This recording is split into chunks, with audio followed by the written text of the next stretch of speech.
Good morning. अगले class में हमने स्टैंडर्ड 10th में प्रकरण 6, प्रकरण का नाम है कालिदास का प्राणी प्रेम, जिसमें हमने जो हरिण शावक है वो घायल होते हुए कालिदास की गोद में गिरता है और कालिदास उसे मल्लिका के घर ले जाता है। मल्लिका उसे दूध देती है और ध्रुत का लेप लगाते हैं। वहां तक हमने अभ्यास किया था। अभी आगे का अभ्यास हम करेंगे। कालिदास है वो हिरण शावक से बात कर रहे हैं। पेज नंबर 14 पे पहले पैराग्राफ से ही चालू करते हैं। कालिदास कहते हैं, हम पहले से सुखी है, हमारी पीड़ा धीरे धीरे दूर हो रही है, हम स्वस्थ है। न जाने इसके रुई जैसे कोमल शरीर पर उसने बाण छोड़ते बना कैसे। तो कालिदास हरिण शावक से कह रहा है कि पहले से तो अभी हमें दर्द कम हो रहा है, धीरे धीरे हमारी पीड़ा दूर हो रही है, हम स्वस्थ हो रहे हैं। पता नहीं किसने इसके कोमल शरीर पर इतना तेज बाण चलाया, वह कुलांच भरता मेरी गोदी में आ गया। तो बेचारे को कितना दर्द हुआ होगा, ये हरिण शावक को, जो बेचारा कुलांचे भरता हुआ एकदम कूद के मेरे गोदी में आ गया। मैंने कहा तुझे वहां ले चलता हूँ जहां तुझे अपनी माँ की सी आंखों और उसका शाही स्नेह मिलेगा। मल्लिका की ओर देखता है। तो फिर जब वो कालिदास के गोद में आता है तब कालिदास उसे कहता है कि मैं उसे वहां ले जाना चाहता हूँ जहां उसे माँ सा प्यार मिले, क्योंकि माँ ही देखभाल अच्छे से करती है। तो वो मल्लिका की ओर देखता है क्योंकि मल्लिका के घर वो लेके आया था। मल्लिका दूध लिए पास आती है। मल्लिका है वो हरिण शावक के लिए दूध लिए उसके पास आती है। मल्लिका कहती है, सच माँ आज बहुत रुष्ट है।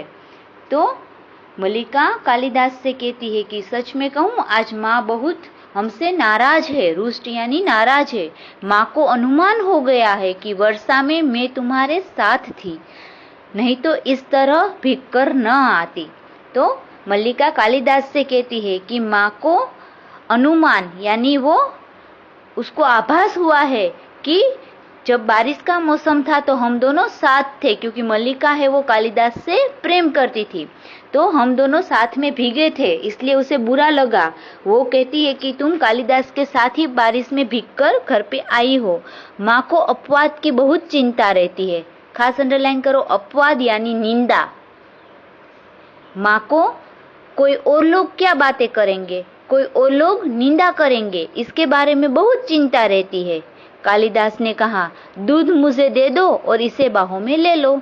कालिदास ने कहा ओके, दूध मुझे दे दो और तुम हरिण शावक को अपने बाहों में ले लो।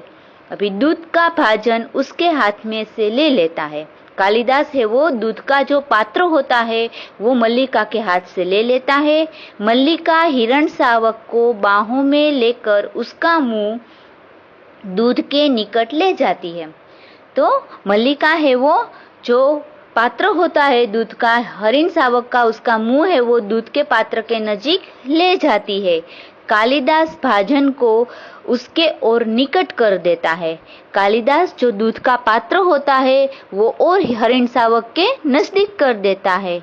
हम दूध नहीं पिएंगे, नहीं, हम ऐसा हट नहीं करेंगे। तो जो हरिण शावक है वो दूध नहीं पी रहा है। तो कालिदास कहता है हरिण शावक से, क्यों हम दूध नहीं पिएंगे?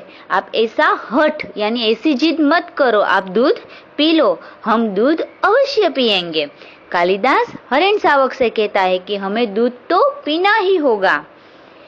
राजपुरुष दंतुल ड्योढ़ी से आकर द्वार के पास रुक जाता है। खास अंडरलाइन करो, ड्योढ़ी। ड्योढ़ी ड्योढ़ी यानी द्वार। આપણા ઘર પાસે ઉંબરો હોય ને એને ड्योढ़ी કહેવાય।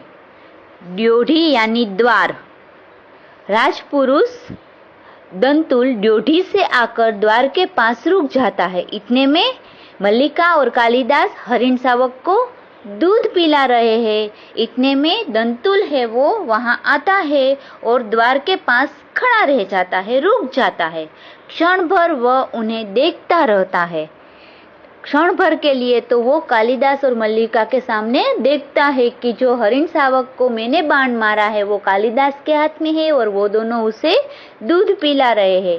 कालिदास हरिण को मुंह से दूध पिला देता है तो कालिदास जल्दी जल्दी ऐसे ऐसे करके ऐसे जल्दी उसका मुंह डाल के भाजन में जबरदस्ती वो हरिण शावक को दूध पिला देता है। दंतुल बढ़कर उनके निकट आता है। दंतुल है वो आगे बढ़ता है, ड्योढ़ी से आगे बढ़ता है और वो कालिदास के निकट आता है। दंतुल कहता है, दूध पिलाकर इसके कोमल मांस को और कोमल कर लेना चाहते हो? तो दंतुल कालिदास से कहता है कि अरे इस हरिण शावक को दूध पिला के जो उसका मांस तो है वो बहुत कोमल है, क्योंकि उसने शिकार हरिण को खाने के लिए किया था, तो इसका मांस तो कोमल है और दूध पिएगा तो और कोमल हो जाएगा। तो क्या आप उसे और कोमल करना चाहते हो? कालिदास और मल्लिका चौंक कर उसे देखते हैं, एकदम डर कर उसके सामने कालिदास और मल्लिका दंतुल के सामने देखते हैं। मल्लिका हरिण शावक को लिए थोड़ा पीछे हट जाती है। मल्लिका डर जाती है, इसलिए हरिण शावक को लेके वो पीछे चली जाती है। कालिदास दूध का भाजन आसन पर रख देता है। कालिदास तुरंत ही जो बिछोना था उस पर वो दूध का पात्र रख देते हैं।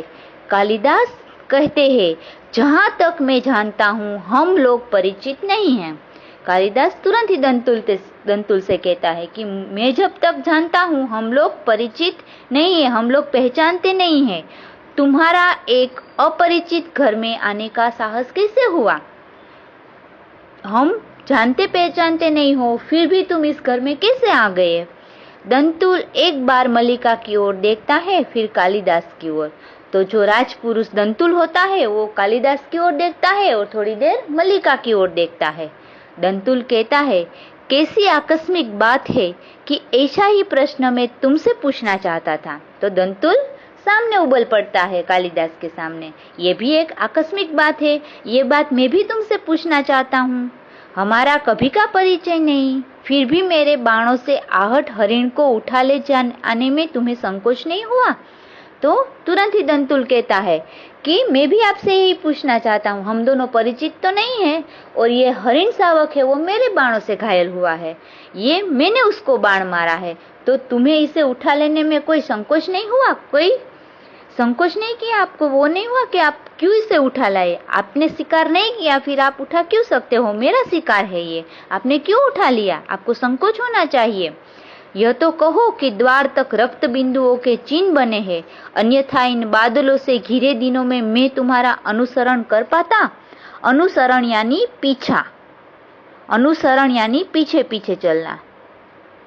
ओके, तो दंतुल कहता है वो तो रक्त के बिंदु, जमीन पर रक्त के बिंदु पड़े थे, हरिण शावक को जो रक्त निकला था ना, लहू, उसके बिंदु को देख देख के मैं यहाँ तक आ गया, वरना अभी वातावरण तो देखो, हवामान में तो पूरे हवा में बादले छाए हुए हैं और चारों ओर अंधेरा है, तो मैं तुम्हें कैसे तुम्हारे पीछे आ सकता?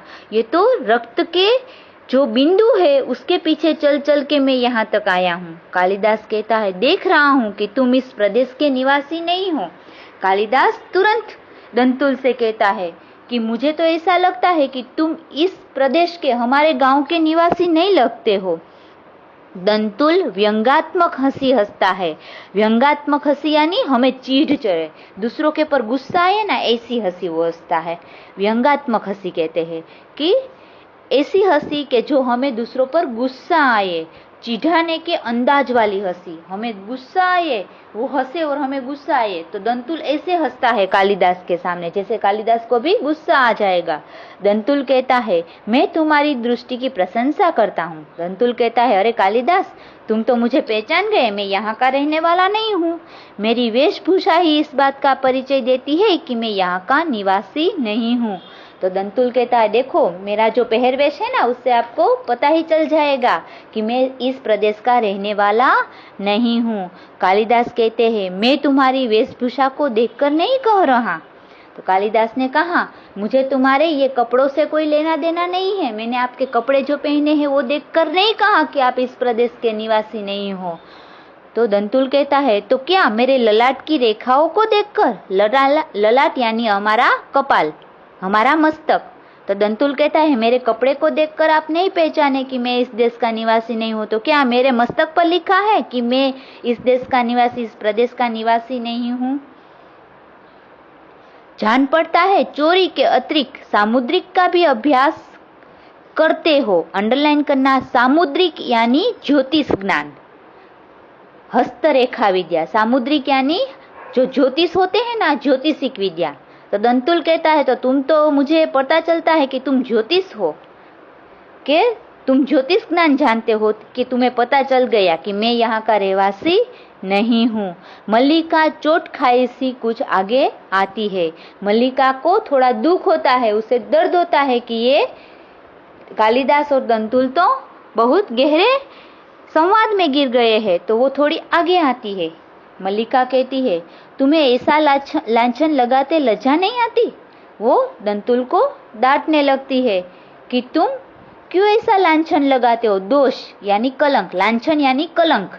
तुम ऐसा कलंक क्यों कालिदास के ऊपर लगाते हो? तुम्हें शर्म नहीं आती कि ये ज्योतिष है? ऐसे ऐसे बोलते हुए तुम्हें शर्म नहीं आती? दंतुल कहता है, क्षमा चाहता हूँ देवी, परंतु यह हरिण शावक जिसे बाहों में लिए है, मेरे बाण से आहत हुआ है। आहत यानी घायल। तो दंतुल कहता है कि देवी, मैं क्षमा चाहता हूँ, मैं आपकी माफी मांगता हूँ। आप स्त्री है, मगर आपके जो बाहों में जो हरिण शावक आप लिए खड़े हुए हैं ना, वो मेरे बाणों से घायल हुआ है, वो मेरा शिकार है, इसलिए यह मेरी संपत्ति है। तो ये मेरी संपत्ति है, मेरी संपत्ति मुझे लौटा तो दोगी? तो मुझे लौटा तो दोगी ना ये मेरी संपत्ति, क्योंकि ये मैंने शिकार ढूंढा था, मैंने उसको बाण मारा, तो ये हरिण मेरा हुआ।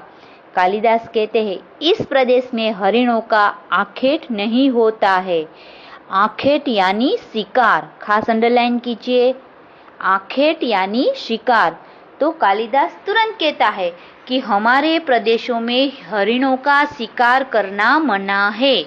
हमारे यहाँ नियम है, हमारे प्रदेश में कोई भी शिकार नहीं करता। तुम बाहर से आए हो, इसलिए इतना ही पर्याप्त है कि हम इसके लिए तुम्हें अपराधी न माने। यदि हमारे प्रदेश में कोई शिकार करता है हरिणों का या कोई और भी पशु पक्षियों का, तो हम उसे सजा देते हैं। मगर तुम बाहर से आए हो, तुम्हें हमारे देश में, हमारे प्रदेश में जो नियम है ना, उसे तुम्हें पता नहीं है, इसलिए हम तुम्हें माफ कर देते हैं, हम तुम्हें सजा नहीं देंगे। दंतुल कहता है, तो राजपुरुष के अपराध का निर्णय गांववासी करेंगे? मैं तो एक राज्य का पुरुष हूँ, मेरा अपराध है, उसका निर्णय क्या है? आप गांव वाले करेंगे? जो आप एकदम अनपढ़ हो, आप गंवार हो, आप गांव वाले मेरा निर्णय करोगे? ग्रामीण युवक अपराध और न्याय का शब्दार्थ भी नहीं जानते हो। अरे गांव वाले, आप तो अनपढ़ हो, गांव में रहने वाले हो, आपको कुछ पता नहीं है, आप ग्रामीण हो, तो आपको अपराध का समानार्थी शब्द भी नहीं पता होगा। आप क्या न्याय करोगे? न्याय क्या है वो आप गांव लोग को क्या पता चलेगा कि आप एक राज्य पुरुष का न्याय करोगे? कालिदास कहता है, शब्द और अर्थ राजपुरुषों की संपत्ति है। जानकर आश्चर्य हुआ। कालिदास व्यंग में कहता है, ओहो, आज मुझे पता चला कि शब्द और अर्थ तो राज्य के पुरुषों को ही आता है, जो राजा है, राज्य में रहने वाले है, उसको ही आता है। बाकी हम सब लोग तो क्या गवार है? शब्द और अर्थ हमें कुछ आते ही नहीं है। दंतुल कहता है, समझदार व्यक्ति जान पड़ते हो, फिर भी नहीं जानते कि राजपुरुषों के अधिकार बहुत दूर तक आते हैं। मुझे देर हो रही है, यह हरिण शावक मुझे दे दो। दंतुल कहता है, ओहो, बातें तो बहुत समझदार की करते हो, जो भी हो तुम कुछ भी जानते हो, मगर राजपुरुषों को अधिकार, मेरे पहुंच, अधिकार यानी मेरी पहुंच तो दूर तक होती है। मैं राजपुरुष हूँ, मेरी पहुंच दूर तक होती है, मेरा अधिकार है ये, वो मुझे हरिण शावक दे दो, मुझे देर हो रही है। कालिदास, यह हरिण शावक इस पार्वत्य भूमि की संपत्ति है। पार्वत्य भूमि यानी इस पर्वत की, पहाड़ी की भूमि है। तो कालिदास कहते हैं कि ये हरिण शावक तुम्हारी संपत्ति नहीं है, ये हमारे पर्वतों और इसकी भूमि की संपत्ति है। राजपुरुष और इसी पार्वतीय भूमि के निवासी हम इसके सजातीय है। तो आपको पता नहीं, सजातीय यानी एक ही जाति वाले, एक ही तरह के जीव। तो हमारे इस पर्वतीय भूमि में जो मनुष्य का जितना महत्व है उतना ही महत्व इस पशुओं का है। सजातीय मीन्स के हम दोनों एक ही जाति है।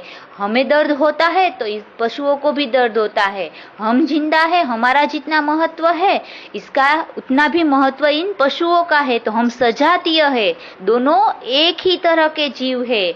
हमारी भूमि में ऐसा नियम है। तुम यह सोचकर भूल रहे हो कि हम इसे तुम्हारे हाथ में सौंप देंगे। तुम ये सोचकर भूल रहे हो कि क्या हम ये तुम्हारे हाथ में दे देंगे। इस तुम राजपुरुष हो तो क्या हुआ, मैं इस हरिण शावक को तुमसे डर कर तुम्हारे हाथ में दे दूंगा। मल्लिका इसे अंदर ले जाकर तल्प यानी सैया, खास अंडरलाइन करो। तल्प यानी सैया, जो बिछोना होता है, तल्प पर या किसी आस्तरण पर इतना बोलता है तब अंबिका सहसा अंदर से आती है। तब कालिदास मल्लिका से कहता है कि जाओ इस हरिण शावक को ले जाओ और अंदर किसी सैया या कुछ बिछोने पर उसे सुला दो। इतना बोल नहीं जाते हैं। तब मल्लिका की माँ अंबिका का प्रवेश होता